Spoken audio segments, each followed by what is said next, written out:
قبلہ سوال یہ زیادہ تر بینکوں کے بارے ہیں، میں نے کچھ اکٹھے کیے ہیں.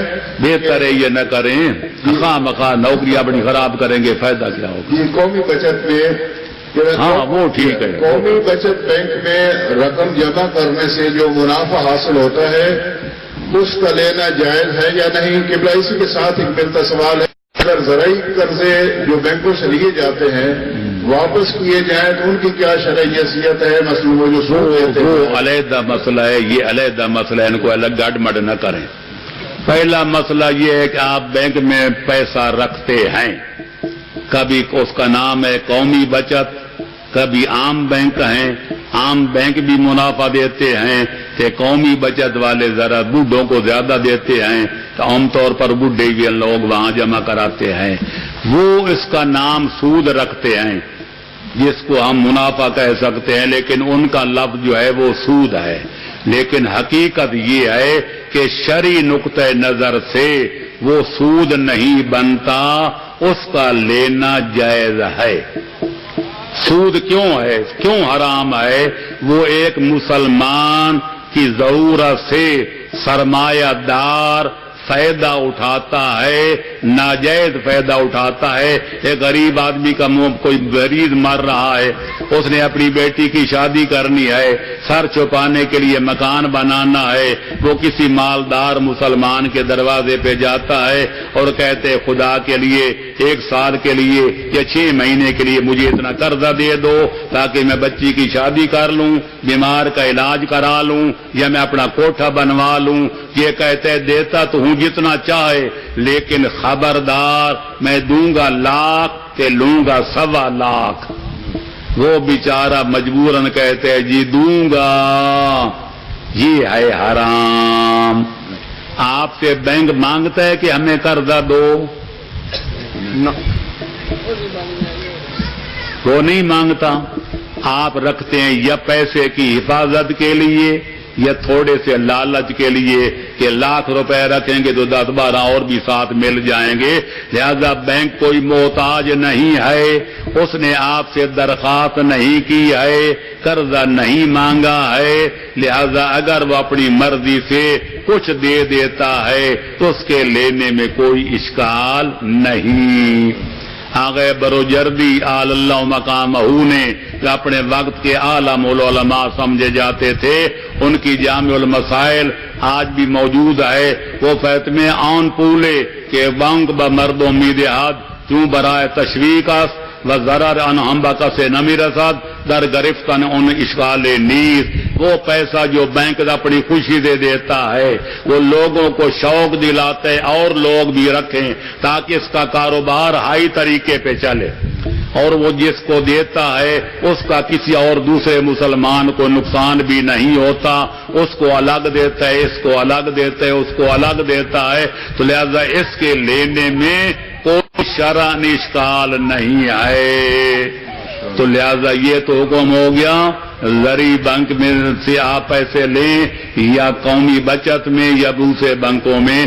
اب رہ گیا دوسرا مسئلہ، آپ زرعی بینک سے قرضہ لیتے ہیں، دوسرے بینک سے لیتے ہیں، قومی بچت والے سے لیتے ہیں، اور وہ ٹھوک بجا کر آپ سے لیتا ہے سود. وہ آپ کی ضرورت سے ناجائز فائدہ اٹھاتا ہے تو سود پہ قرضہ دینا بھی حرام، کہ سود پہ قرضہ لینا بھی حرام. لیکن اگر چاروں ناچار لینا پڑ جائے، اس کے بغیر آپ کا کام نہ چلے، تو شریعت نے ایک بہانہ بتایا ہے اس کو جائز بنانے کے لیے. آپ لے رہے ہیں 1 لاکھ اور آپ نے دینا ہے 1.25 لاکھ، تو نیت یہ کریں میں نے 1 لاکھ روپیہ لیا ہے اور میں شرعاً 1 لاکھ کا دیکار ہوں، میں نے ادا کرنا ہے. جب 1 لاکھ کے بدلے 1 لاکھ ادا کر چکے آپ شرعاً فارغ الذمہ ہیں، فارغ البال ہیں. پر بینک والوں نے 25,000 لینا ہے تو آپ نیت یہ کریں یہ میرا ذاتی پیسہ ہے، میں بینک والوں کو ہبہ کرتا ہوں، میں ان کو بخشتا ہوں. جس مالے کو حق پہنچتا ہے نوٹوں کو آگ لگا دے یا کنویں میں ڈال دے یا کسی کو عطیہ کر دے. تو لہذا یہ نیت اگر کریں گے کہ اوپر والی زائد رقم میرا مال ہے میں بینک کو ہبہ کرتا ہوں، یہ نیت نہ کریں کہ 1 لاکھ لیا تھا تو 1.25 لاکھ دینا ہے ورنہ سودی قرضہ بن جائے گا۔ اللہ کرے آپ کے پلے کچھ پڑا ہو۔ جی ٹھیک ہے، آواز بلند صلوات۔ اللہم صلی علی محمد جی قبلہ بیمہ پالیسی کی شرعی حیثیت کیا ہے؟ کوئی حرج نہیں ہے، بیمے پالیسی جیسے زیادہ یہ اشکال ہوتا ہے کہ آدمی پیسے جمع تھوڑے کراتا ہے کہ وہ جب 20 سال یا 15 سال کے بعد دیتے ہیں تو پیسے زیادہ دیتے ہیں، وہی بینک والا مسئلہ ہے۔ آپ جمع کراتے ہیں تو خوشی سے آپ کو کوئی منافع دے دیتے ہیں، نہ دیں تو آپ مقدمہ نہیں کرتے، تھوڑا دیں تو بھی لے لیتے ہیں، زیادہ دیں تو بھی۔ انہوں نے اپنا ایک قانون بنایا ہوا ہے، آپ ان کے ساتھ معاملہ کریں، جب یہ پالیسی ختم ہوگی تو آپ کو اصل رقم بھی دیں گے اور اس کے ساتھ کوئی منافع بھی دے دیں گے، اس کے لینے میں کوئی اشکال نہیں ہے۔ چلو اگلا سوال ہے کہ ایک سرکاری ملازم جو کہ فومس کا بھی پابند ہے، اس نے اپنی تاریخ فکس کی ہوئی ہے، ہاں جی، اس دوران اگر جو ملازمت کا اس کا جی پی فنڈ جمع ہوتا ہے اس میں سے کچھ رقم نکلوا لیتا ہے اپنی ضرورت کے لیے، کیا اس نکلوائی ہوئی رقم پہ خمس اسی وقت واجب ہوگا یا اپنی تاریخ پہ ہوگا؟ جب تک وہ تاریخ نہیں آئے گی وہ جتنا قرضہ لے گا تو خرچ کر ڈالے گا، اس پر ایک آنے کا بھی خمس نہیں ہے۔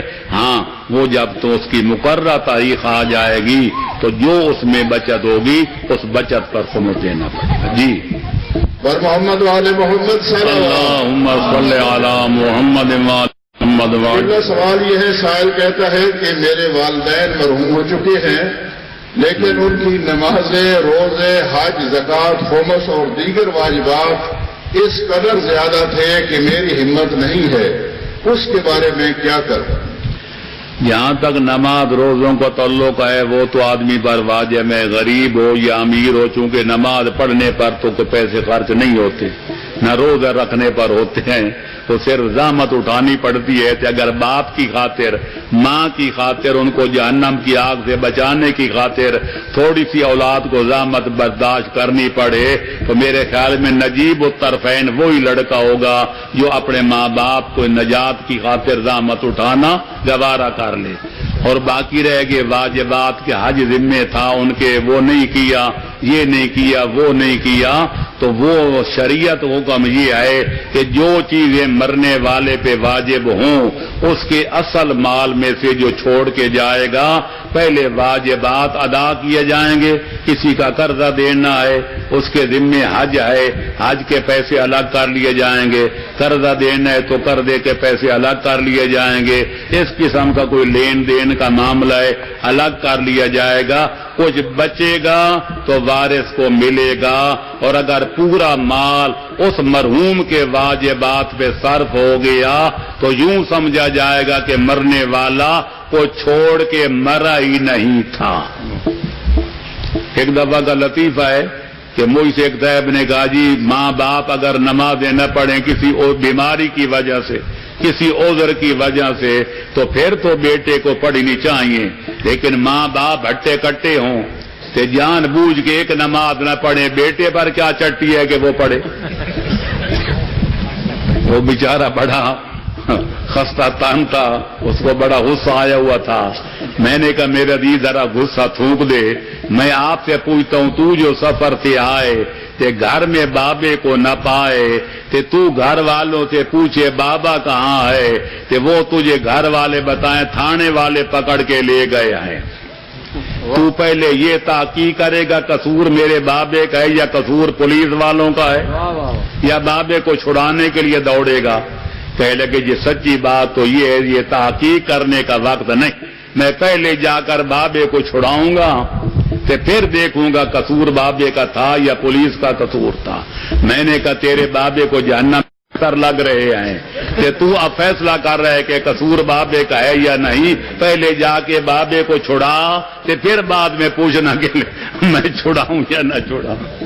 جی تو اس لیے اولاد کا فرض ہوتا ہے کہ ماں باپ کی نمازیں بھی پڑھیں، اور بڑے بیٹے پر چونکہ بڑا تو کہتے ہیں میں بندلے بالد کی ہوں چھوٹوں سے توقع رکھتا ہے میرا اتنا احترام کریں جتنا بابے کا کرتے تھے کہ بابے کی نمازیں پڑھنی پڑیں تو بڑا پھر چھوٹا بن جائے.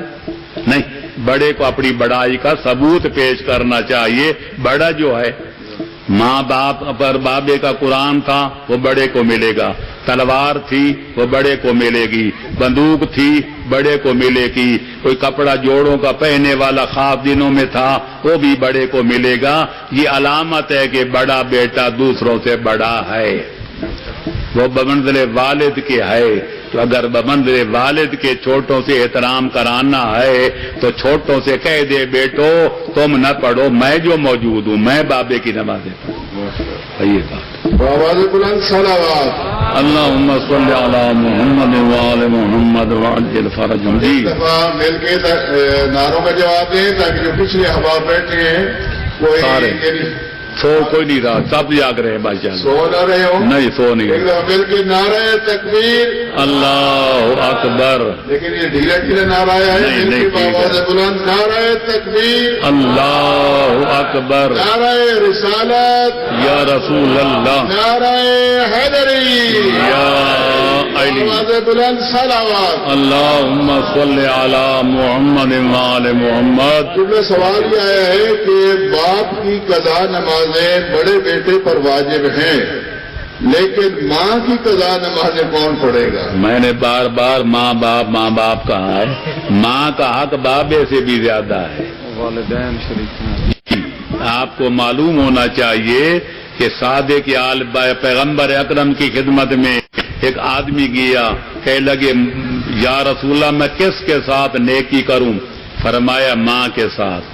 پھر پوچھا کس کے ساتھ نیکی کروں؟ فرمایا ماں کے ساتھ. پھر پوچھا کس کے ساتھ نیکی کروں؟ فرمایا ماں کے ساتھ. باپ معاف کریں گے، ان کی کسر شان ہو رہی ہے. تو پھر چوتھی دفعہ جب اس نے پوچھا فرمایا بابے کے ساتھ اچھا سلوک کا. تو ماں 3 گنا زیادہ حق رکھتی ہے اپنے احترام کا. ایک دفعہ میں نے کہا اولاد کے لیے ماں کے قدموں کے نیچے جنت ہے، تو جنت میں جانا ہے تو ماؤں کو راضی کرو. ایک بندہ ناراض ہو گیا بیچارہ، کہنے لگے جناب یہ ساری جنت تو ماؤں کے نیچے تھے، بابے کہاں گئے آئیں گے؟ میں نے کہا اولاد کے لیے جنت ہے ماں کے قدموں کے نیچے، تے ماں کی جنت ہے شوہر کے قدموں کے نیچے. پھر شوہر صاحب خوش ہو گئے. یا علی، میں نے کہا تمہاری بالادستی قائم ہے، فکر نہ کرو. پہلا سوال یہ ہے کہ اولاد اگر حد درجہ کی نافرمان ہو جائے تو کیا والد انہیں اپنی اولاد کو آگ کر سکتا ہے یا نہیں؟ آگ کرنے کا مطلب یہ ہے کہ وہ ان کو سیدھا اپنے ہاتھوں سے جہنم میں جھونک رہا ہے. یقال للآگ، حدیث ہے مستند حدیث، کہ جو ماں باپ کا نافرمان ہو اس سے خالق اکبر کی طرف سے کہا جاتا ہے اعمل ما شئت، جو دل چاہتا ہے عمل کر لے، جو جی چاہتا ہے عبادت کر لے. انی لا اغفرک ابدا، میں کبھی تجھے معاف نہیں کروں گا اور تیرا ٹھکانہ جہنم ہے. اولاد کرے نافرمانی تے بابا بھی غصے میں آ کر ان کو آگ کر دے، پھر چھوٹے بڑے میں فرق کیا رہ جائے گا؟ وہ بابے والی شفقت کدھر جائے گی؟ وہ بڑائی کدھر جائے گی؟ وہ کبریائی کدھر جائے گی؟ اولاد اگر نالائق ہو جائے تو ماں باپ کو تو نالائق نہیں بننا چاہیے. لہذا حتی الامکان برداشت کرنا چاہیے، ہدایت کرنی چاہیے، تنبیہ کرنی چاہیے، دوسروں سے بھی کہلوانا چاہیے کہ میری اولاد کو سمجھاؤ، ان کو قرآن پڑھ کے سناؤ، نبی کا فرمان پڑھ کے سناؤ، آل محمد کے احکام پڑھ کے سناؤ، شاید رائے راست پہ آ جائیں. لیکن بہرحال آخری جس طرح کہتے ہیں نا پھوڑا نکل آئے تو پہلے ڈاکٹر مرہم لگاتا ہے، پھر پٹیاں باندھتا ہے، پھر چیرے دیتا ہے.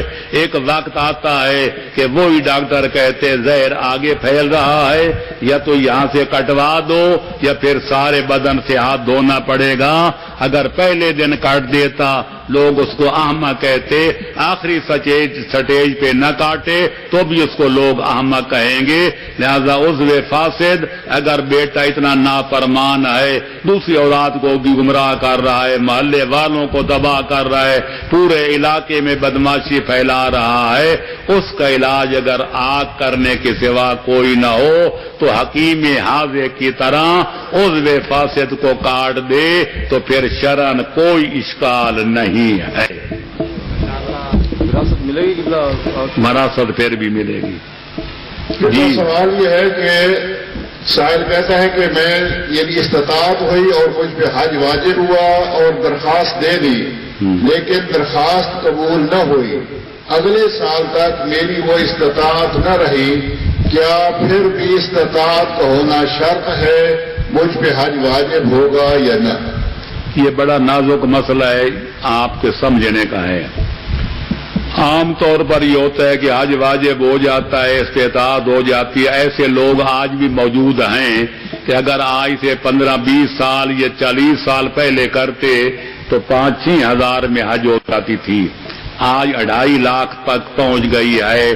اس وقت ان کے پاس 8-10 ہزار تھے، آرام کے حج کر سکتے تھے، لیکن سستی کی وجہ سے درخواست ہی نہیں دی، یہ ایک دفعہ دی پھر دوبارہ نہیں دی. ان پر حج مستقر ہے، یعنی مستقل واجب ہو گئی ہے. اب 1 کروڑ تک بھی پہنچ جائے حج ان پر واجب رہے گی.